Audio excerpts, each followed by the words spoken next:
Nous sommes ici devant la cathédrale Notre-Dame de Reims qui a abrité pendant au moins 2 siècles un évangéliaire écrit en slavon, la langue commune des peuples slaves. Sur cet évangéliaire, des rois de France ont prêté serment durant la cérémonie du sacre. Nous vous invitons à un voyage pour découvrir l'histoire de ce livre connu aussi sous le nom Le texte du sacre.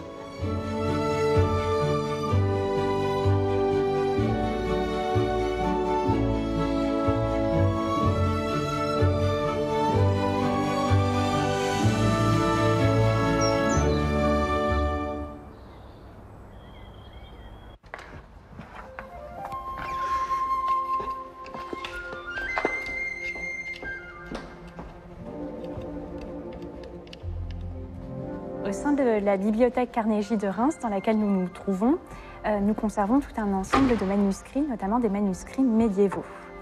Et il y a un manuscrit en particulier qui se révèle unique et qui retient l'attention des visiteurs et des chercheurs venus notamment d'Europe de l'Est et de Russie. Et ce manuscrit, on l'appelle communément l'évangéliaire slavon. Alors, je vais vous présenter l'évangéliaire slavon. C'est un manuscrit qui est très ancien, donc on doit toujours le manipuler avec des mains propres et sèches et sur un support adapté qu'on appelle un lutrin. L'évangéliaire slavon, c'est un terme générique qui est utilisé pour désigner ce manuscrit qui est composé de 2 parties. Alors, ce qui est intéressant, c'est que ces 2 parties ont été réalisées à 2 époques différentes. Donc, la première partie de ce manuscrit, elle a été composée vers le XIe siècle, dans une zone qui correspond à l'actuelle Ukraine. Elle a été écrite avec l'alphabet cyrillique, et la langue qui est utilisée, c'est un slavon russe. C'est un texte qui reprend différents passages des évangiles, et ces passages sont lus lors de célébrations religieuses. Donc, on a cette première partie du texte qui s'étend sur 31 feuillets. Ce que l'on voit aussi, c'est que pour cette première partie, donc, nous avons des décorations, des petites lignes décorées avec de l'encre rouge et de l'encre bleue et quelques détails à l'encre jaune. Mais c'est la seule forme de décoration avec ce qu'on appelle ces initiales, donc ces lettres qui sont ornées avec ce qu'on appelle du minium, c'est-à-dire de l'oxyde de plomb qui donne une teinte entre le rouge et le vermillon. La seconde partie en fait, de ce manuscrit a été ajoutée à la première partie des siècles plus tard. On a une annotation à la toute fin de cette seconde partie qui nous explique que ce manuscrit a été composé en 1395 dans un monastère pragois, donc en l'actuelle République tchèque, qui est le monastère de Saint-Jérôme, surnommé le monastère d'Emmaüs. Et concernant le texte, cette seconde partie, on a l'emploi d'un autre alphabet qui est l'alphabet glagolitique. La partie glagolitique est un lectionnaire. Il est d'une certaine manière plus beau, plus riche, parce que contrairement à la première partie qui est extrêmement sobre et en quelque sorte artistiquement pauvre, la seconde partie, elle comprend aussi un certain nombre d'enluminures colorées représentant les saints ou des icônes, et dans un style très particulier de la Moravie, de la Tchéquie, de la fin du XIVe siècle.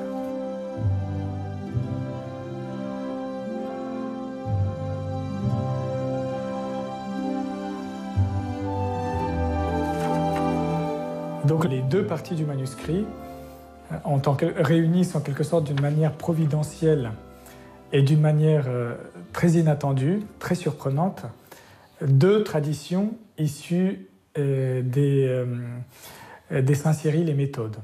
La tradition liturgique orientale, orthodoxe, et la tradition liturgique occidentale, catholique.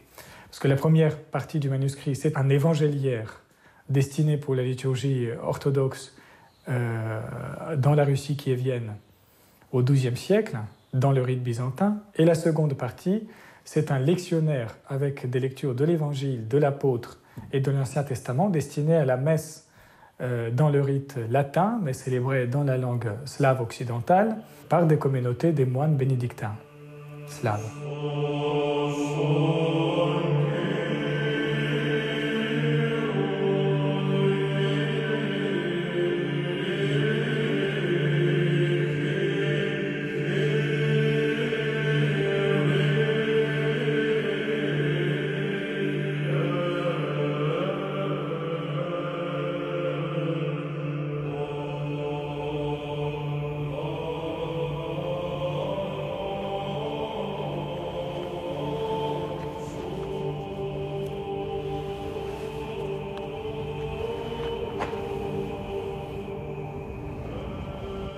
Alors, voilà l'évangéliaire, comme l'évangéliaire de Reims que vous avez vu tout à l'heure.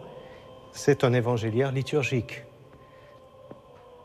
qui contient donc les différentes lectures de l'évangile prévues pendant la liturgie. Ce n'est pas la Bible. La Bible contient tous les livres de l'Ancien et du Nouveau Testament. Ce n'est pas le Nouveau Testament, puisqu'on ne contient pas les lectures, par exemple, des Épîtres, des Actes des Apôtres ou de l'Apocalypse. C'est seulement les lectures des 4 évangiles, Matthieu, Marc, Luc et Jean. Alors celui-ci est en grec, la langue originale du Nouveau Testament, puisque le Nouveau Testament a été rédigé en langue grecque, qui à l'époque était la langue commune, comme l'anglais un peu aujourd'hui, c'était la langue mondiale, la langue commune. Mais l'évangile a été ensuite traduit dans toutes les langues. Alors aujourd'hui, on trouve des évangéliaires dans différentes langues. L'évangéliaire, par exemple, de Reims, est un évangéliaire en langue slave, en slavon, avec des caractères cyrilliques et glagolitiques. L'évangéliaire, aujourd'hui dans l'Église orthodoxe, est toujours posé sur l'autel. Dans l'Église ancienne, il était amené solennellement sur l'autel juste avant les lectures. Je vais vous expliquer maintenant le contenu de l'évangéliaire pour que vous compreniez comment il est organisé. Alors, suivez-moi. Je vous ai apporté, pour vous expliquer, 2 évangéliaires qui représentent les 2 types d'évangéliaires que l'on retrouve aujourd'hui en usage dans l'Église orthodoxe. L'évangéliaire de type aprakos nous présente des passages d'évangile en lien avec le calendrier, avec le cycle liturgique. Un autre type d'évangéliaire, c'est ce qu'on appelle le tétra-évangile. Alors le terme tétra-évangile signifie les 4 évangiles. En fait, ce type d'évangéliaire nous présente le texte intégral des 4 évangiles, chapitre par chapitre, en commençant d'abord par l'évangile selon Matthieu, puis Marc, puis Luc, puis Jean. L'évangéliaire de Reims, c'est l'évangéliaire aprakos, qui provient du terme apraktevo. Apraktevo signifie ne rien faire. Autrement dit, c'est l'évangéliaire des jours fériés. C'est-à-dire qu'à l'origine, cet évangéliaire contenait les lectures prévues pour les offices des jours fériés, des dimanches et des fêtes. Il faut rappeler que, par exemple, à Sainte-Sophie de Constantinople, encore au 8e siècle, il n'y avait pas l'usage de célébrer la liturgie chaque jour. La liturgie était célébrée que le dimanche et les fêtes. Donc on avait besoin de lecture de l'Évangile que pour le dimanche et les fêtes. Et puis, au fur et à mesure, sans doute sous l'influence monastique, sous l'influence du monastère du Studione à Constantinople, il y a eu l'usage de lire l'Évangile chaque jour. Et donc, on a complété l'évangéliaire avec des lectures pour chaque jour de la semaine. L'évangéliaire de type aprakos, on y trouve 3 parties. La première partie nous présente, selon les différents jours de la semaine, toutes les lectures prévues à la Divine Liturgie, depuis Pâques jusqu'au Samedi Saint. Il y a une deuxième partie, ensuite, qui concerne les évangiles qui sont lus pour les différentes fêtes de l'année et qui commencent, l'année liturgique de l'Église orthodoxe commence le 1er septembre. Ici, vous voyez, j'ai amené un facsimilé de l'évangéliaire de Reims. Eh bien, on trouve ici exactement cela, vous voyez. On n'a pas les pages qui précèdent, elles ont été perdues, mais on voit très bien, on arrive ici, c'est écrit en caractère slavon, le mois de novembre. Donc, en fait, on se trouve exactement à cette page. Ce sont les lectures prévues pour les différentes fêtes du mois. Alors, on a ici le mois de novembre, ici le mois de décembre, et ainsi de suite.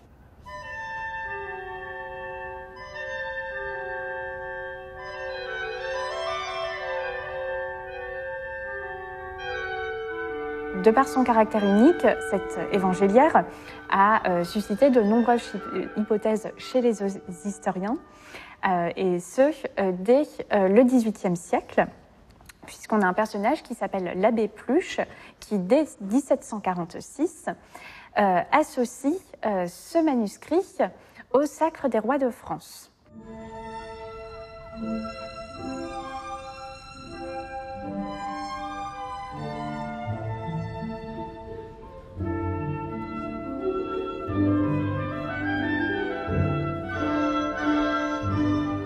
Reims est une vieille terre de chrétienté. La ville était d'abord une très importante métropole à l'époque gallo-romaine, ce qui explique la présence précoce d'une communauté chrétienne, et un premier évêque est attesté ici dans les années 250. Et vers 400, à l'époque où l'Empire est devenu chrétien, avec Théodose officiellement, et la cathédrale, l'église de l'évêque, a été implantée là où nous sommes, à l'emplacement des thermes de la cité. C'est-à-dire que les édifices publics profanes qui étaient les thermes ont été convertis en édifices publics religieux, ce qui permettait aussi, vous le comprenez, d'utiliser l'adduction d'eau, les aqueducs, pour alimenter le baptistère. Et ce baptistère est très important pour nous et pour notre histoire, puisque c'est là que nous pouvons situer, vers l'an 500, le baptême de Clovis, le premier roi des Francs, celui qui, après la chute de l'Empire romain d'Occident, reconstitue sur l'ancienne Gaule une unité territoriale, politique et religieuse, parce qu'il se convertit à la foi de la population gallo-romaine qui était déjà très largement chrétienne. Et cette fusion a été considérée dès le Moyen-Âge comme un acte fondateur. Et nous sommes vraiment dans le lieu de mémoire de cette fondation de la France chrétienne avec le baptême de Clovis des mains de l'évêque Saint-Remy.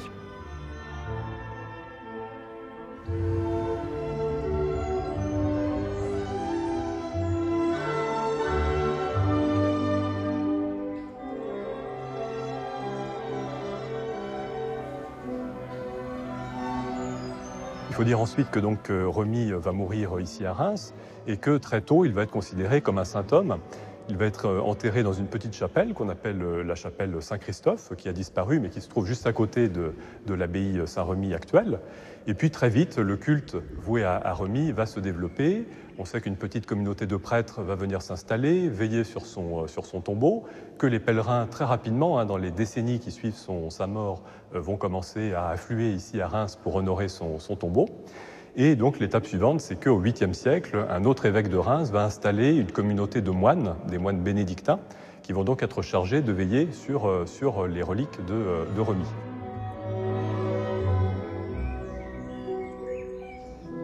Cette abbaye, elle va prospérer assez considérablement, à l'époque notamment carolingienne, donc sous Charlemagne et ses successeurs. Et le succès qu'elle va avoir, en s'enrichissant assez considérablement, va entraîner la reconstruction progressive du bâtiment. Et donc la salle capitulaire dans laquelle nous nous trouvons aujourd'hui est vraiment le témoignage de cette très grande période de reconstruction. Et ce qui est intéressant, c'est que cette salle et cette période de reconstruction correspond au développement du sacre des rois de France à Reims. Les rois avaient commencé à se faire sacrer à Reims un petit peu auparavant, au Xe siècle notamment. Les descendants de Charlemagne, pour certains, avaient été sacrés à Reims, mais Reims n'était pas encore reconnue comme la seule capitale du sacre.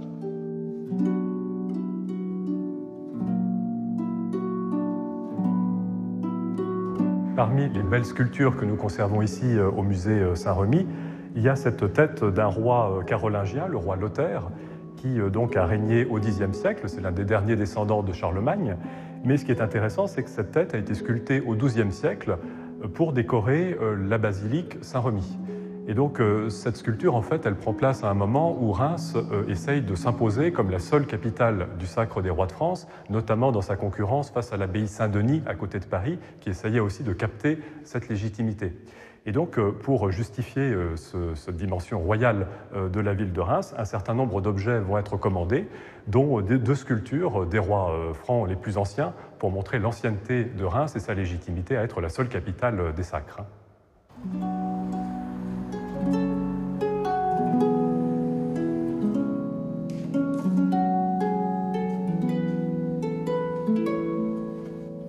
Saint-Remy, nous l'appelons ici depuis le Moyen-Âge l'apôtre des Francs. Cette grande construction, ce mausolée, abritait, outre ces précieuses reliques, la Sainte Ampoule, que l'on disait avoir été apportée le jour du baptême de Clovis par une colombe. Donc c'est un endroit doublement sacré, ce qui explique que les rois de France, après leur sacre à la cathédrale, venaient se recueillir ici, devant le corps de Saint-Remy et devant la Sainte Ampoule. Ce que nous voyons d'ailleurs sur les statues qui entourent le mausolée. À l'arrière est représenté le baptême de Clovis, mais le baptême est plutôt figuré comme un sacre. Le roi n'est pas dans le baptistère, il est à genoux devant l'évêque parce que assez tôt, on a assimilé au baptême de Clovis le premier sacre du roi, ce qui n'est pas exact. Clovis n'a pas reçu l'onction du sacre, mais c'est en mémoire de Clovis que les rois sont venus se faire sacrer, d'où cette projection du sacre sur l'époque même de Clovis.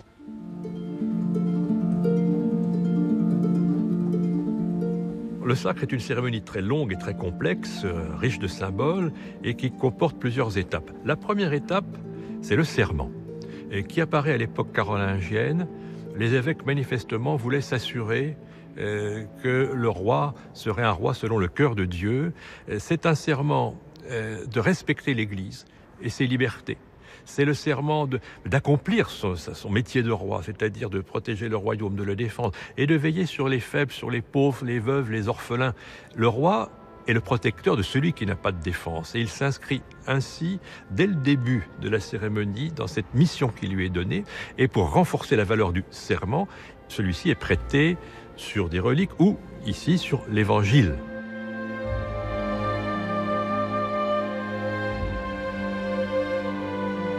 Ensuite, il y a les onctions, c'est la deuxième partie. Puis, troisième partie, la remise des insignes avec la couronne, le sceptre, la main de justice, le grand manteau.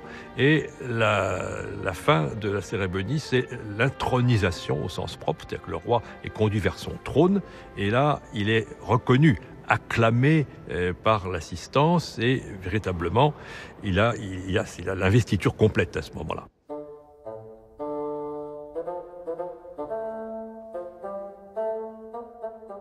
Imaginez au moment du sacre une église qui était beaucoup plus dégagée qu'elle n'apparaît maintenant parce qu'il n'y avait pas toutes ces chaises.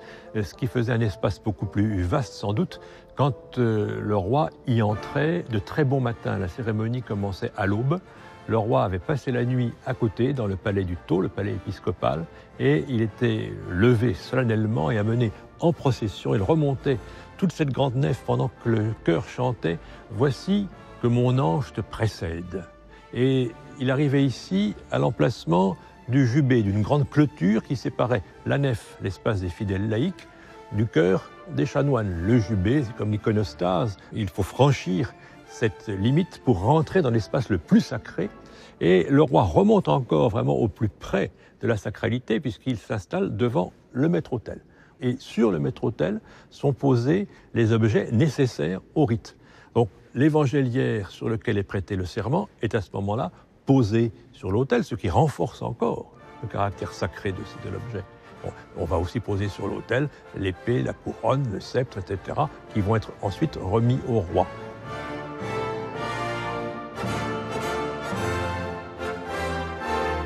L'évangéliaire Slavon. Entre l'arrivée à Prague de ce manuscrit et la composition de la première partie, il y a beaucoup d'incertitudes.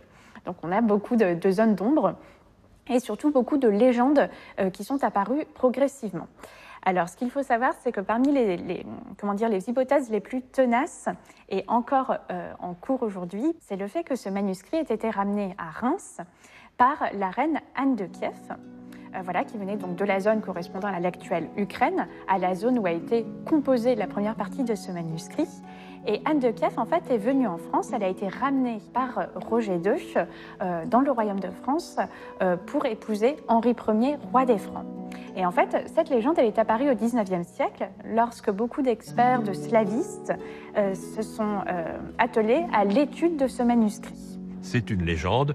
Nous savons bien que cet évangéliaire est arrivé à Reims au XVIe siècle. En tout cas, c'est une belle histoire et qui nous rappelle tout de même que la France a eu un lien très ancien avec la Rousse. Et Anne, reine de France, c'est celle qui a introduit chez nous le nom devenu royal de Philippe, qui n'était pas porté en France auparavant. Philippe est un nom grec, et son fils a été Philippe Ier, et le nom ensuite a été porté à plusieurs reprises jusqu'au dernier roi des Français qui s'appelait Louis-Philippe, en mémoire d'Anne de Kiev.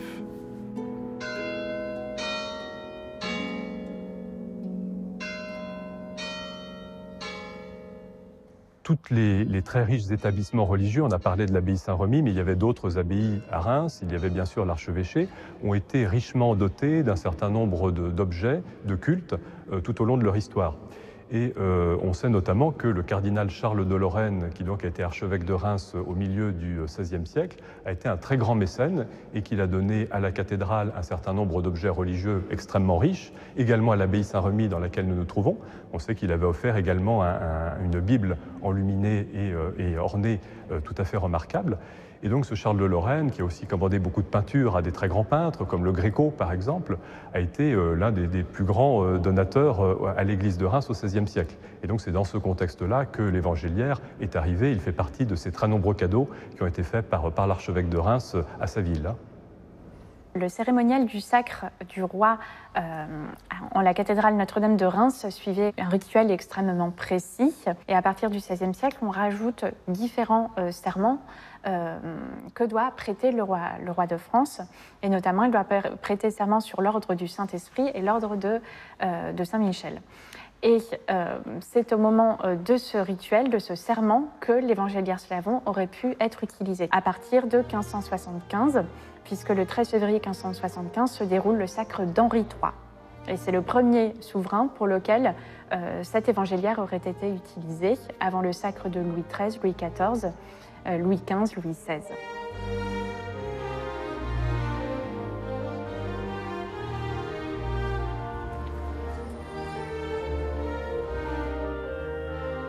Dans ce musée de la cathédrale et des sacres, un certain nombre d'œuvres d'art sont conservées qui permettent d'évoquer les dernières cérémonies. Par exemple, derrière moi, ce grand tableau qui représente le sacre du très jeune roi Louis XV. Il avait à l'époque 12 ans. Et ce que nous avons ici nous permet d'évoquer les fastes royaux qui se déroulaient à Reims à chaque génération.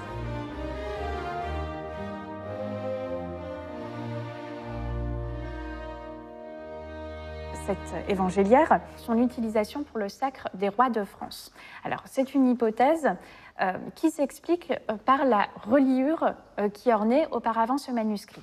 On avait notamment sur cette reliure une relique de la Sainte Croix, des reliques de Sainte Marthe, de Saint Philippe, de divers saints, des symboles des 4 évangélistes, donc Matthieu, Marc, Luc et Jean, qui sont représentés par des animaux, donc l'aigle, le lion, mais également l'ange, et qui ornaient en émail argenté les 4 coins de la reliure, donc une reliure extrêmement riche. Nous n'avons pas de mention de l'époque, de la datation de cette reliure. Voilà, on n'est pas certain de sa réalisation. En revanche, c'est vrai que la présence d'une relique de la Sainte Croix peut expliquer que ce manuscrit, qui était incompréhensible des rois de France, je rappelle, alphabet cyrillique à alphabet glagolitique, voilà, ça n'était pas les manuscrits en langue latine que les rois de France maîtrisaient parfaitement. Enfin, voilà. Donc il y a ce côté, c'est vrai, un peu mystérieux, et c'est vraiment la présence de ces reliques qui peuvent expliquer l'utilisation de ce manuscrit lors du sacre royal.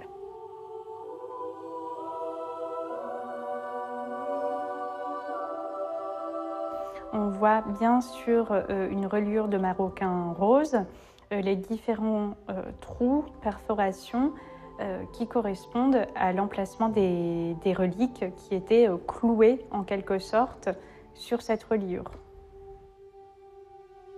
Cette reliure très précieuse a aujourd'hui disparu. Effectivement, à la Révolution française, on a eu énormément de pillages des collections et notamment des reliures médiévales. On a récupéré notamment les parties en métaux précieux, les reliques, voilà, qui étaient récupérées par les révolutionnaires. Donc effectivement, elle a disparu dans les années 1790.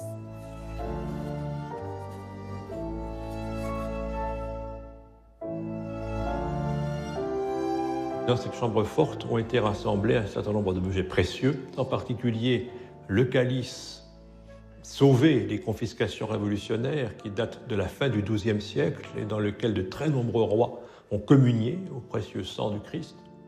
Et puis, au centre de la vitrine, le reliquaire de la Sainte-Ampoule. Alors, il faut savoir que la Sainte-Ampoule a été détruite au moment de la Révolution, mais que pour la restauration, et le dernier sacre des rois a été célébré ici en 1825, un nouveau reliquaire a été confectionné et une réplique de la Sainte-Ampoule dont on avait sauvé quelques fragments est placée à l'intérieur. Et l'autre vitrine rassemble les objets ayant servi à ce dernier sacre à Reims, le sacre de Charles X. Et nous y voyons en particulier des couvertures de lectionnaires et l'évangéliaire, ce qui nous ramène au sujet qui nous rassemble ici à Reims.